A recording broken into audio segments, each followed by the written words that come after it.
안녕하세요, 여러분. 오늘은 화분에서 정말 예쁘게 피어나는 봄꽃 10가지를 소개해 드릴 건데요.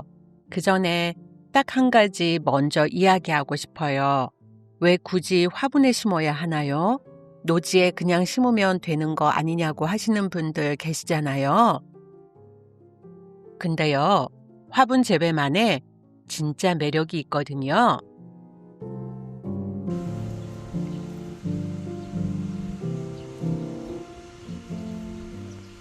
화분에 심는 이유 첫 번째는 화분은 꽃이 훨씬 풍성하게 볼륨 있게 자라요.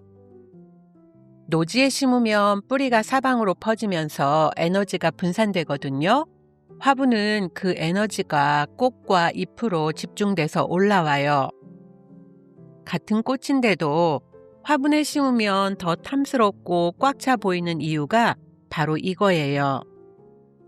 볼륨감 있는 화분이 정원 곳곳에 자리를 잡으면 시선이 자연스럽게 머물면서 그 꽃을 강조해주는 효과도 생기고요. 두 번째는요, 화분은 움직일 수 있어요. 정원을 매일 바꿀 수 있다는 뜻이에요.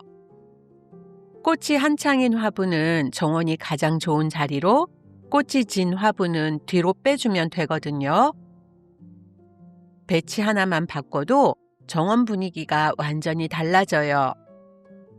거기다 노지꽃들 사이사이에 화분이 자리를 잡으면 높낮이와 포인트가 생기면서 공간적인 재미도 만들어지고요.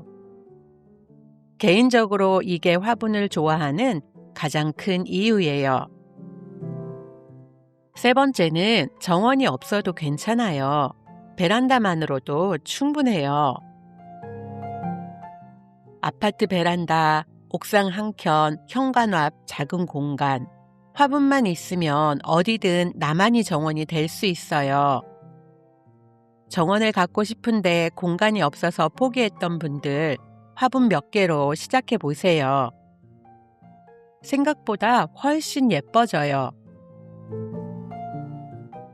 네 번째는 꽃마다 다른 흙으로 관리할 수 있어요. 습기를 싫어하는 꽃, 산성흙을 좋아하는 꽃, 물 빠짐이 잘 되어야 하는 꽃. 노지에서는 한 가지 흙 조건 아래 모든 꽃이 같이 살아야 하지만 화분은 각 꽃이 성격에 맞게 흙을 따로 조성해 줄 수 있어요. 꽃이 잘 자랄 수밖에 없는 이유예요. 다섯 번째는 겨울이 와도 실내로 피신시킬 수 있어요. 노지에 심은 꽃은 겨울 추위를 그대로 버텨야 하지만 화분은 다르죠.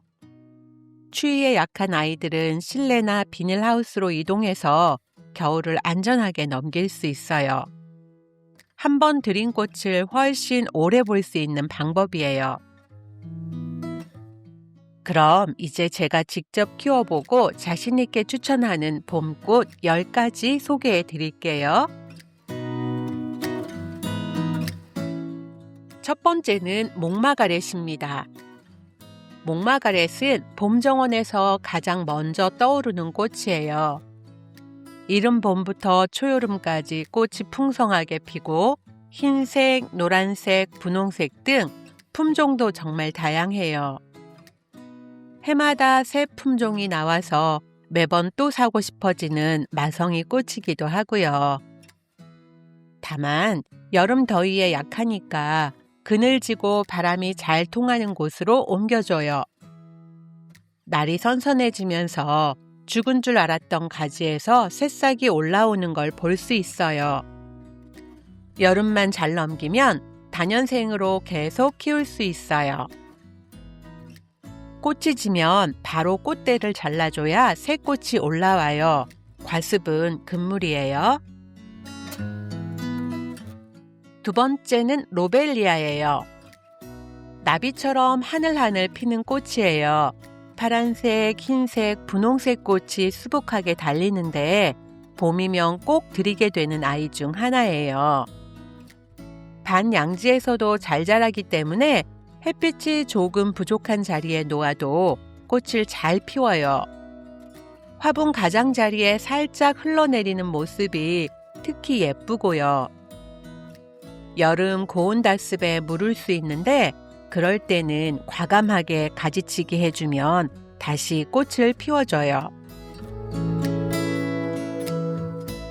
세 번째는 버베나입니다.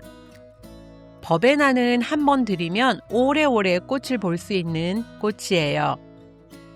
삽목이 잘 떼서 번식시켜 오래 즐길 수 있고 제주에서는 자연발화도 되는 경우가 있더라고요.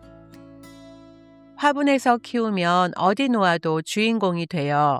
특히 캔디 버베나는 색감이 화려해서 정원 어느 모둠에 두어도 시선을 확 잡아당기는 힘이 있어요. 진짜 어디 둬도 주인공이 되는 꽃이에요.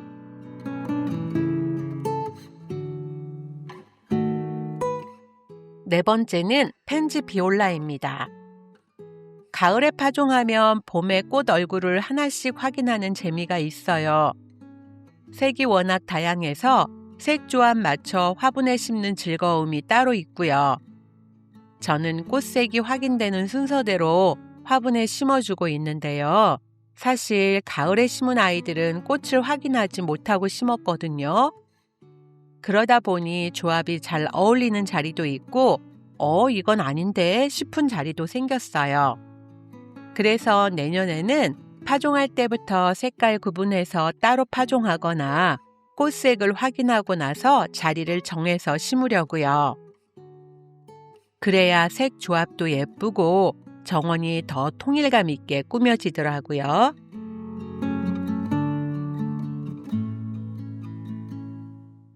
다섯 번째는 네메시아입니다. 네메시아는 색상이 정말 다양하고 화려한 꽃이에요. 작고 아기자기한 꽃이 수북하게 피기 때문에 화분을 앞쪽에 배치하면 정원이 포인트가 돼요. 영하 5도까지 월동도 가능하고 저는 12월까지 꽃이 피어 있는 걸 본 적도 있어요.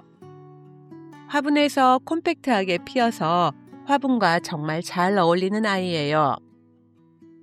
네메시아는 자연 발화도 잘 되고요. 발화율도 높아서 파종도 쉬워요. 여섯 번째는 사계국화입니다.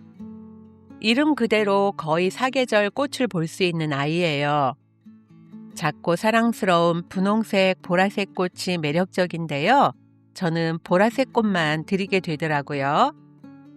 줄기가 자연스럽게 늘어지면서 화분 가장자리를 채워줘서 볼륨감 있는 화분을 만들어줘요.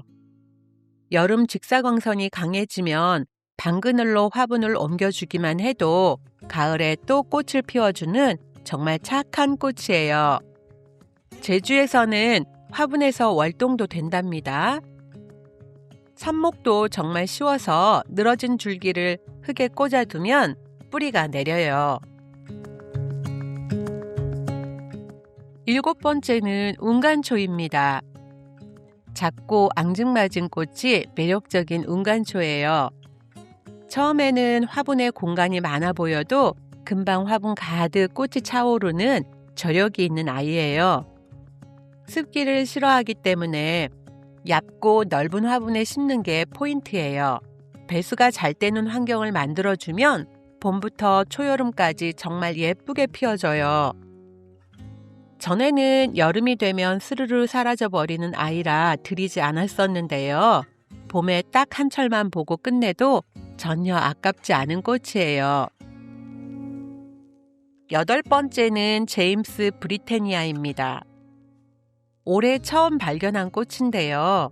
잎은 버베나를 쏙 닮았는데 꽃은 바코파랑 닮았어요. 사실 바코파의 친척 식물이거든요. 현삼과 식물이고 원산지는 아프리카 남부예요. 국내에 아직 정보도 많지 않고 유통량도 적은 희귀한 꽃인데 봄부터 서리 전까지 쉬지 않고 꽃을 피워주고 더위에도 꽤 강한 편이라 여름 화분으로도 좋아요. 화분에서 옆으로 퍼지면서 자라는 특성이 있어서 큰 화분 모아심기 가장자리에 심기도 좋고요. 꽃이 지면 삽목을 해볼 생각인데 어떻게 될지 한번 지켜봐 주세요. 충분한 햇빛과 물 빠짐이 좋은 토양이면 관리는 어렵지 않아요. 9번째는 캔디박스 수국이에요. 캔디박스 수국은 다른 수국처럼 키가 크지 않아서 화분에 딱 어울리는 아이죠. 키가 최대 60cm 정도로 컴팩트하게 자라고 웃자람이 없어서 전지를 따로 안 해도 돼요. 파랑색, 분홍색 두 가지 색상으로 피는데 토양 산도에 따라 색이 달라지는 것도 수국만이 매력이에요. 강한 직사광선보다 방그늘해서 꽃이 오래 가요. 마지막 10번째는 밀레니엄 벨입니다. 밀레니엄 벨, 밀리엄 벨, 칼리브라코아 이름이 여러 개예요. 페투니아를 쏙 빼닮았는데 꽃과 잎이 훨씬 작고 더 귀여워요. 흰색, 보라색, 분홍색 등 색상도 다양해요. 행잉 화분에 걸어두면 꽃이 아래로 흘러내리는 모습이 너무 예쁜데 봄부터 늦가을까지 쉬지 않고 꽃을 피워주니까 가성비도 최고예요. 줄기를 그냥 길게 두면 꽃이 엉성해지니까 화분에 적응하고 나면 한번 짧게 싹둑 잘라주세요. 그래야 풍성하고 탐스럽게 자라거든요. 삽목도 쉬운 아이이고요. 햇빛을 충분히 받아야 꽃이 훨씬 풍성해져요. 오늘 소개해드린 꽃 10가지 모두 화분에서 정말 예쁘게 자라는 아이들이에요. 정원이 있는 분은 노지와 화분을 함께 활용해서 공간의 리듬감과 포인트를 만들어 보시고요. 정원이 없는 분도 화분 몇 개로 시작하면 충분히 예쁜 봄을 만끽할 수 있어요. 오늘 영상이 도움이 되셨다면 좋아요와 구독 부탁드리고요. 여러분은 어떤 꽃이 제일 끌리셨는지 댓글로 꼭 알려주세요. 다음 영상에서 또 만나요.